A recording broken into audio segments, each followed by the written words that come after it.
I'm Will Crarius, and there was a point where the phone just wasn't ringing. I didn't have a team yet, and no offers yet to be seen.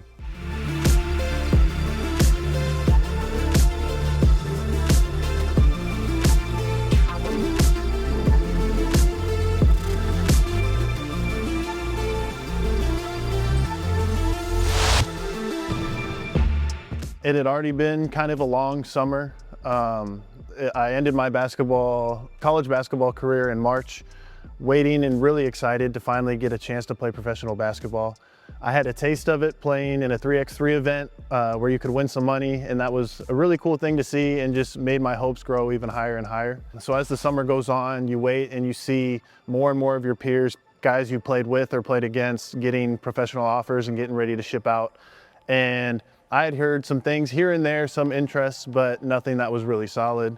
A few offers that we weren't confident about, and ultimately I would be happy that we passed down. And I had already felt like I was behind to begin with. I had spent 6 years in college, 1 extra year because of a red shirt, and then the COVID year, obviously, to complete my master's degree, but also to just have one more opportunity to prove myself at the Division I level and hopefully raise my stock to play pros. So I get through the whole summer without a single really solid offer to go play professionally overseas.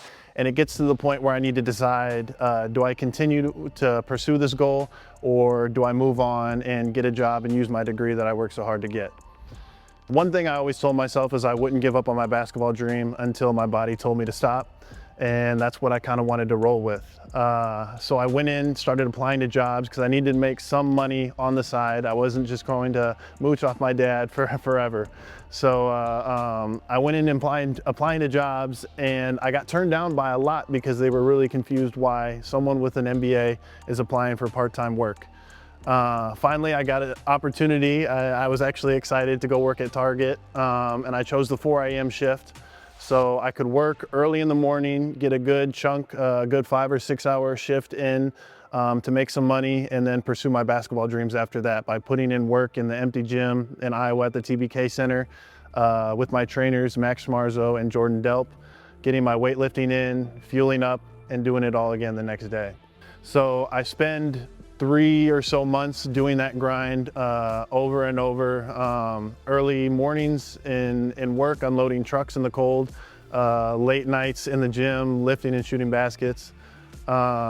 Mentally, you get through that period where leagues are starting and you hold out hope that maybe you don't hold out hope for injuries, but you know those opportunities will come. So waiting for maybe some slot to pop in on a team once the season already started, some of those things had passed. So I just used the work as my way of staying focused and locked in, just treated every day as a new day to try to get better.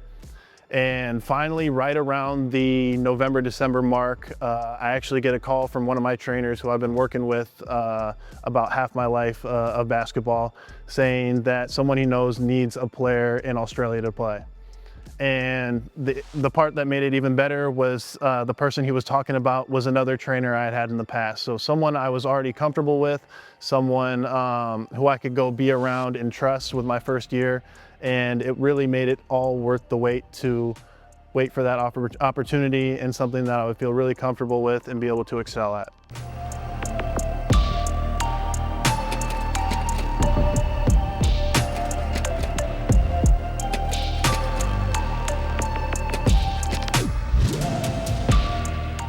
Every high school basketball player's dream, if they want to play in college, if they want to pursue that, is to play Division I. And I had some looks early on, but ultimately the offer that I stuck with and the best one that I felt was good for me was at Division II, which is still a full ride scholarship, which has always been one of my goals. Spending a few years there, I had 1 year where I was on and off with injuries and needed to get healthy. The second year was an average in terms of numbers, and I'd always felt something missing, and part of that was being further away from home. So something was drawing me back home just to be closer to family. And ironically enough, the school I ended up at was a Division III, an hour away from home, where both my dad and my grandpa were alumni, as well as basketball alumni. So following in their footsteps a little bit in search of some of that family feeling, and found it right next to home in a place they had both been. I kind of found my just love for life on the court and off the court again, just because Division III has such a nice balance between sports and academics. made some really good friends, excelled on the basketball court as well, played on a really solid Monmouth team, and was All-American even one year, which was a very cool accomplishment that I never thought I could have achieved. Going into my senior year, I got landed on in practice and had a tear in my knee. And the decision then was to rush back and finish the season there at Monmouth my senior year, or take a red shirt and try my luck transferring to another school and continuing my basketball career and seeing how far I could take it. And I had a really selfless coach at Monmouth, Coach Scrivseth, who told me that my talents could be better used maybe somewhere else, and even continuing my academics and getting my master's degree. So instead of him being selfish and wanting to keep me there and have a great season, he helped me decide to move on and try to achieve my dreams of playing Division I. The thing I learned the most from that journey, going from Division II, Division III to Division I, is it's not a single way that I could have planned it out to work that way, and I'm just kind of glad it did. Just learning to move with the ebbs and flows of life and making the most of it, I really wouldn't have changed a thing of how it went.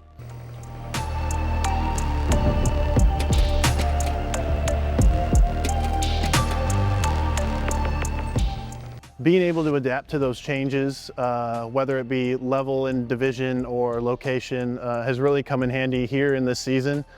Starting the season in Slovakia and having an opportunity come up over the course of a weekend to come play in Greece. I mean, it was really exciting, one thing. Also, at the same time, it's hard to have half a season with the team and over the course of 2 days decide to leave. Using kind of the things I had experienced and learned from moving through the divisions of college really seemed to aid me in this situation as well. I went from Division III to Division I in college, so now I'm going from a league in Slovakia to a top league in all of Europe, which is Greece. And with changes not only in location and teammates and things like that, your role also changes. So in my team in Slovakia, I would have a role of pretty much doing anything to get the job done offensively, maybe a little bit on defense as well, but more of a focus offensively for sure. And coming here into a new team, you don't want to step on any toes, but you also want to make an impact and be a good reason to be on the floor, on offense and defense. So my whole mindset coming into playing here was to supplement the team in any way I could. I know there was a bit of a lull, a couple losses there when I first arrived. So first thing coach said was, don't worry about anything right away, just come to practice ready to work, and you'll be a positive influence on the team. So that was the number one thing I took, besides learning all the plays and things, was the learning curve. But just getting here and working hard, which is something I've known how to do my whole life. It's the baseline for me. So that was something I wanted to bring to the table. And then anything that I could add more from there, I would try to do. And within the roles and things that coach would like to see from me. So getting here and seeing us go on get a few wins, get a little bit of a win streak, and getting confidence in myself and my role within the team has been great. And I'm really happy with the situation and building upon that baseline of just doing the dirty work and getting things done so we can get wins. I feel like my biggest takeaway from my basketball journey so far is learning how to stay focused on the work and having goals and just working day to day to achieve those goals. They might take longer than others, but you can't compare your journey to someone else's. Everyone's is different. This is my journey, and I'm really happy with how it panned out.